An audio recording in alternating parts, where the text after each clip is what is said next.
সুবহানাল্লাহ ওয়ালহামদুলিল্লাহ লা ইলাহা ইল্লাল্লাহ সুবহানাল্লাহ ওয়ালহামদুলিল্লাহ লা ইলাহা ইল্লাল্লাহ লা ইলাহা লা ইলাহা ইল্লাল্লাহ আমার নূরের পুতুল জগৎ করলেন ও জালা নবী আমার নূরের পুতুল জগৎ করলেন ও জালা রোজ হাসরে করবেন তিনি উম্মতের ফয়সালা সুবহানাল্লাহ ওয়ালহামদুলিল্লাহ লা ইলাহা ইল্লাল্লাহ সুবহানাল্লাহ ওয়ালহামদুলিল্লাহ লা ইলাহা ইল্লাল্লাহ লা ইলাহা ইল্লাল্লাহ লা ইলাহা ইল্লাল্লাহ আরশি কুরসি লৌহ কলম সৃষ্টি জাহান ওসিলা আরশি কুরসি লৌহ কলম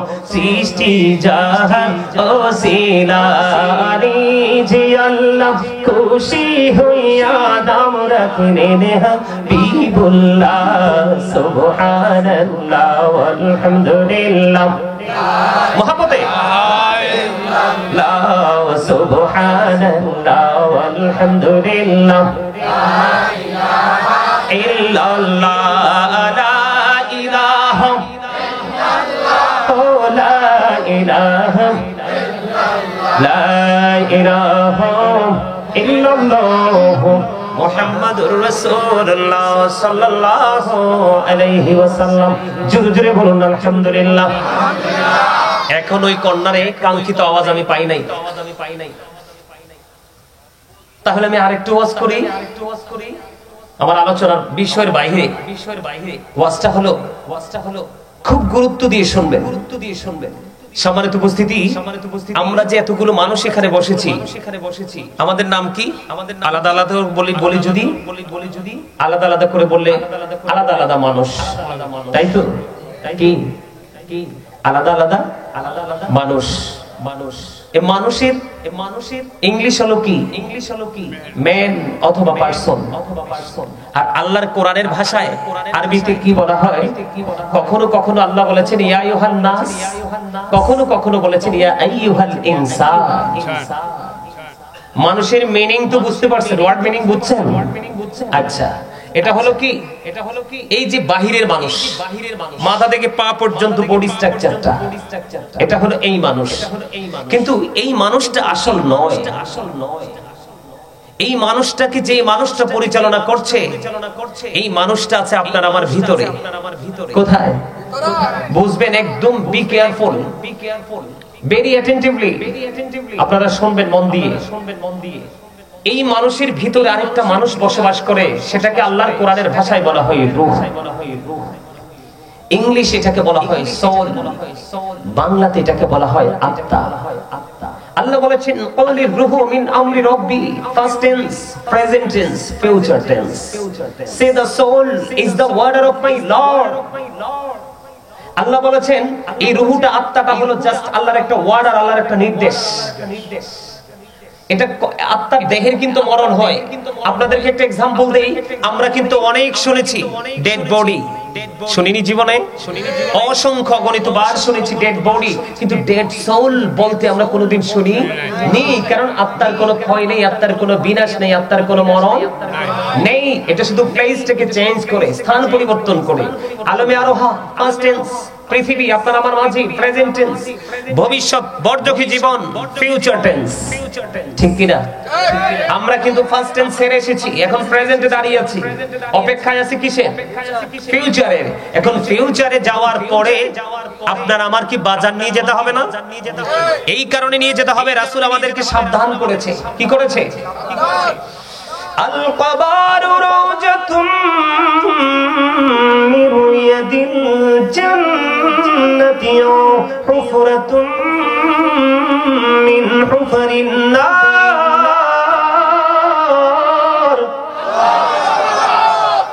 লবণের ওয়াজ মনে রাখলে জীবনে আর কেউ ঈমান চুরি নিতে পারবে না। দাদা ভাই কি বলেন? লবণ জাস্ট ছোট্ট একটা সিম্পল একটা এক্সাম্পল। লবণটা শুধু মনে রাখবেন যে গাজী সাহেব বলে গেছিল লবণ, কারণ এটা ছাড়া পৃথিবীর কোনো কিছুকে টেস্টি করা যায় না। ঠিক তেমনি ভাবে প্রেম ছাড়া আপনার কোন আমলকে টেকসই করতে পারবেন না। সুবহানাল্লাহ বলেন। বন্ধুরি আমার, আমার নবী আপনার নবী দু জাহানের বাদশা নবী, তিনি জানিয়ে দিয়েছেন কবরটা জান্নাতের একটা বাগান হবে, জাহান্নামের একটা গর্ত হবে। তার মানে পৃথিবীর মানুষগুলি দেখে কবর দেখতে বন্ধু 3.5 হাত মাটির ঘর, কিন্তু এই কবরের ভিতরে 3টি আচরণ হয়। কয়টি? একটা হলো ঈমানদারের আচরণ, আরেকটা হলো মুনাফিকের আচরণ, আরেকটা হলো বেঈমান কাফেরদের আচরণ। আমি আজকে পার্ট বাই পার্ট টপিকস আকারে আলোচনা করব। সময় দিতে রাজি আছেন? কে কে রাজি? 2 হাত তুলে দেখান সোজা করে। হাত নামান। মোটামুটি দাদা ভাই একটু অ্যাক্টিভ হইছে না? মানে মজা পাইতেছে। হ্যাঁ মজা পাইতেছে, ঠিক না? আপনারা কি বলেন? প্রেম এমন এক জিনিস, একবার যদি প্রেমের আগুন হৃদয় জ্বলে ওঠে, পৃথিবীর কোনো পানি নাই এটাকে থামাবে। ঠিক কিনা বলেন? বন্ধুরে আমার, আমার নবী আপনার নবী দু জাহানের বাদশা নবী, তিনি জানিয়ে দিয়েছেন কবর জান্নাতের একটা বাগান হবে রে, জাহান্নামের একটা গর্ত হবে। এবার প্রশ্ন করতে পারেন, বলে হুজুর কেন গো? এই দুইটা দিক নেগেটিভ এন্ড পজিটিভ, ঠিক কিনা বলেন? ও বন্ধু, এটার কারণ হলো আল্লাহর হাবিব সরকারে মদিনা তিনি জানিয়ে দিয়েছেন, সব মেসেজ আমরা পেয়ে গেছি।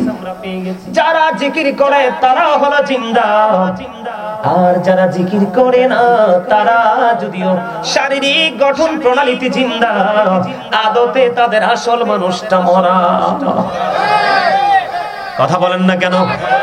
হি ইজ ডেড, মরে গেছে। এখন এই মরার কারণ হলো এই পৃথিবীর বুকে মানুষ আলোকিত মানুষ থেকে দূরে থাকার কারণে। আপনি মনে করেন আপনার সব কিছু লুকিয়ে রাখতে পারবেন না, না ও বন্ধু, এই যে দেহের যে মুখটা আছে না নাই, জবান আছে না নাই, আর জোরে বলেন আছে না নাই?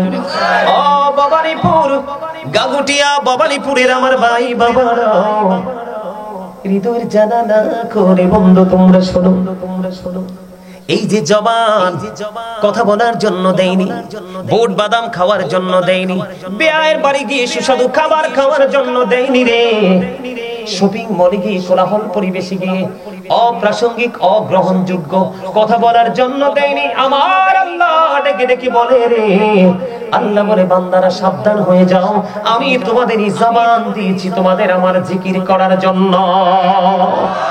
জোরে জোরে সুবহানাল্লাহ। আল্লাহ বলেছেন remember me then I will remember you.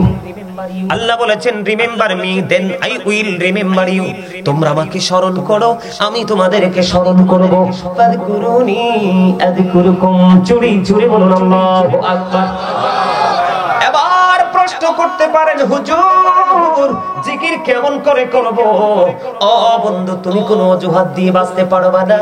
আমার আল্লাহ জানিয়ে দিয়েছেন বন্ধু, জিকির তুমি কেমন করে করবা? ফাযকুরুল্লাহ কিয়ামান, দাঁড়িয়ে দাঁড়িয়ে জিকির করো, ও কুউদান বসে বসে জিকির করো, ওয়া আলা যুনুবিকুম শুয়ে শুয়ে জিকির করো। তারপরেও জিকির বন্ধ করা যাবে না, কারণ যে জিকির করে সে জিন্দা, যে জিকির করে না সে হলো মুর্দা।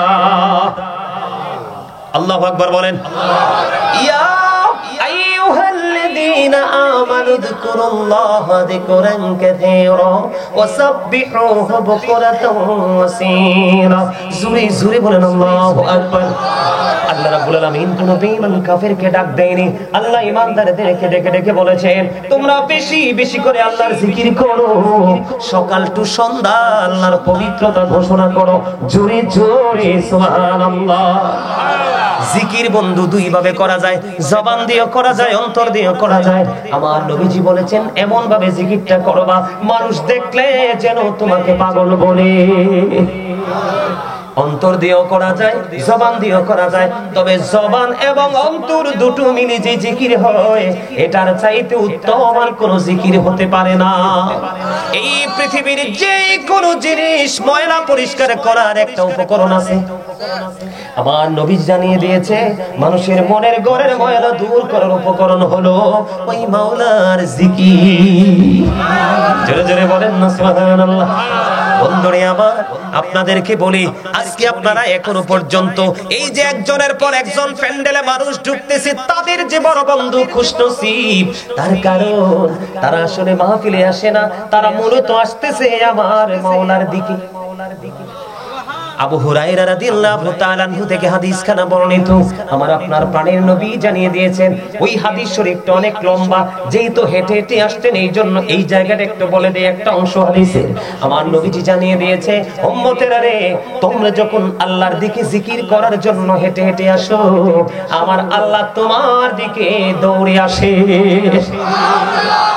মানে আপনি আল্লাহকে যত দ্রুত আপনার আপন করে পেতে চান, আল্লাহ ডেকে ডেকে বলে, হাবিব আপনি জানিয়ে দেন আমার বান্দা হাজার জনম চেষ্টা করলো আমার কাছে আসতে পারবে না, আমি নিজেই যদি তার কাছে গিয়ে ধরা না দিই, আমার বান্দা যখন আমার জিকির করার জন্য আমার দিকে হেঁটে হেঁটে আসি রে, আমি আমার বান্দার দিকে দৌড়ে চলে আসি। জোরে জোরে কন্যা সুবহানাল্লাহ। যখন আমার বান্দা আমি আল্লাহকে একা একা ডাকে রে, আমিও তাকে একা একা ডাকি। বাস্তব করতে পারতাম না। আপনারা কি বিরক্ত হন? আরে বিরক্ত হন? আরে ভাই, এগুলো কালেকশন করতে কত জীবন পার করা লাগছে, কত সময় পার করা লাগছে, কত রাত্রি জাগা লাগছে। আগেই বলেছি বাঁচাতে আসছি, যদি বাঁচতে না পারে যদি পোড়া কপাল। কথাগুলোর ওজন কত জানেন? আপনি কি মনে করেছেন? আপনি পৃথিবীতে বসে একা একা মালিককে জপছেন, মালিক কয় আমি একা একা তোমাকে জপি। আরে ভাই, আপনি কত দামি চিন্তা করেছেন, আপনি কত পাওয়ারফুল পারসন, আপনি কি একবার খেয়াল করেছেন? বন্ধু, আজকের এটা কিন্তু জলসা। আমার আল্লাহ আমাদেরকে বানানোর জন্য যখন প্রস্তুতি নিয়েছিলেন, ফেরেশতাদেরকে প্রস্তাব করেছিলেন, ইন্নী জাইলুন ফিল আরদি খালিফা, আল্লাহ আমাদেরকে বানাবে, আদম বানাবে। আল্লাহ প্রস্তাব যখন করে দিলেন, এবার ফেরেশতারা আপত্তি করলেন। আমার আল্লাহ ডেকে ডেকে বলে, ইন্নী আ'লামু মা লা তা'লামুন, আমি যা জানি তোমরা তো তা জানো না। আজকে যখন আমরা এই জলসায় বসছি, এই যে আমার দাদু ভাই হেঁটে হেঁটে আসছে বন্ধু, আল্লাহ এবং আল্লাহর হাবিবের প্রেমে একজন একজন করে আসছে, এই জলসার মধ্যে বসছে। আল্লাহ ডেকে ডেকে বলে, হাবিব বন্ধু, আপনি আপনার পাগল উম্মত গুলোকে জানিয়ে দেন, কেউ যখন কোন জলসায় বসে আমি আল্লাহর জিকির করে, আমি তার চাইতে উত্তম জলসায় আমি আমার বান্দাকে স্মরণ করি। আল্লাহর জলসায় কে থাকে? ফেরেশতারা। ফেরেশতারা জোরে জোরে সুবহানাল্লাহ। আপনারা বুঝেন না? ইন্নাল্লাহা ওয়া মালাইকাতাহু ইউসাল্লুনা আলান নবী ইয়া আইয়ুহাল্লাযীনা আমানু সাল্লু আলাইহি ওয়া সাল্লিমু তাসলিমা। এই আয়াত দ্বারা প্রমাণিত হয় আমার আল্লাহ একা একা করেন আমার ফেরেশতাদেরকে সঙ্গে নিয়ে। আপনি জমিনে বসে বসে মাওলাকে স্মরণ করেন। আমার নবী ১৫০০ বছর আগে জানিয়ে গেছে যে আমার বান্দা যখন কোন জলসায় বসে বসে ডাকে রে, আল্লাহ তার চাইতে উত্তম জলসায় তার স্মরণ করে। জোরে জোরে সুবহানাল্লাহ। কেউ যখন ১ বিঘা পরিমাণ আল্লাহর দিকে এগিয়ে যায়, আল্লাহ তার দিকে ১ গজ পরিমাণ এগিয়ে আসে।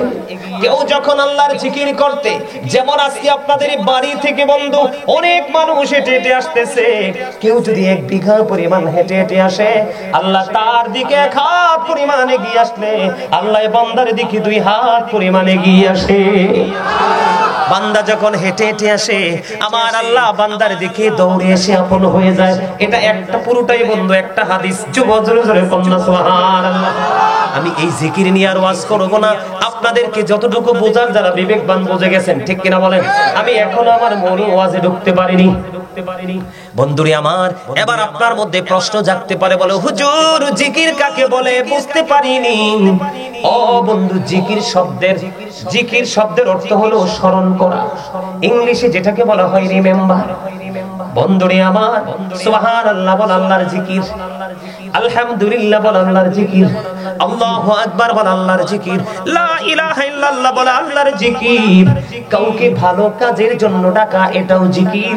কাউকে মন্দ কাজ থেকে বিরত রাখার চেষ্টা করা, এটাও জিকির। বন্ধু, তুমি নামাজে দাঁড়িয়েছো, ওটাও মাওলার জিকির। ওইটা হলো জিকিরের জলসা। যেই আমলটা, যেই ইবাদতটা একই জায়গায় দাঁড়িয়ে এবং বসে সম্পূর্ণ করা হয়, এটাকে বলা হয় জিকিরের জলসা। আর হজ হলো মাওলার জিকিরের জুলুস। বিভিন্ন জায়গা পরিদর্শন করে যেটা সম্পূর্ণ করা হয়, এটাকে বলা হয় জিকিরের জুলুস। যেমন আপনার হাতের নাগালে বন্ধু একটা হজ, যেটা হলো নামাজ, ঠিক কিনা বলেন? আমি আপনাদেরকে বলি, এখন শীত আসছে কিনা, শীতের সাথে খুব চমৎকার মানায় হাদিসটা। বন্ধুরে আমার নবী শীতের দিনে বের হলো। বের হওয়ার পরে তিনি চাইয়া দেখলেন শীতের কারণে শুষ্ক হয়ে গাছের পাতাগুলো ঝরে ঝরে পড়ছে। তিনি গাছের ঢাল ধরলেন, ধরার পরে আরবি হযরত আবু জরকে ডাক দিলেন।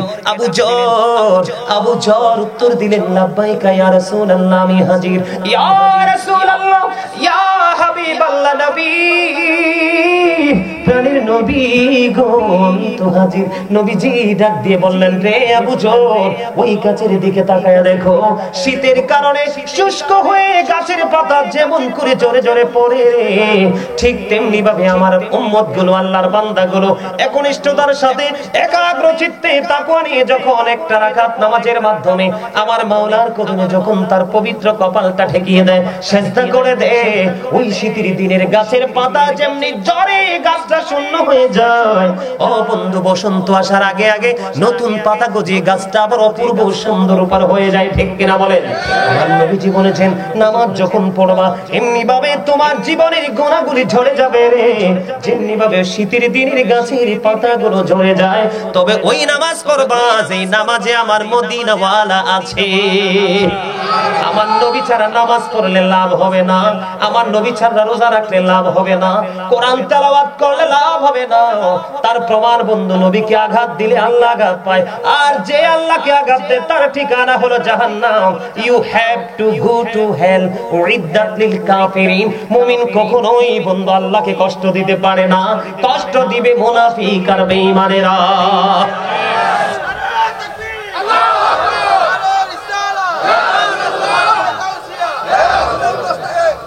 আর কইতে না, যাক, এই পর্যন্ত এটুকু এনাফ। বাকিটা আরেকটু পরে কইবা, দেরি করো।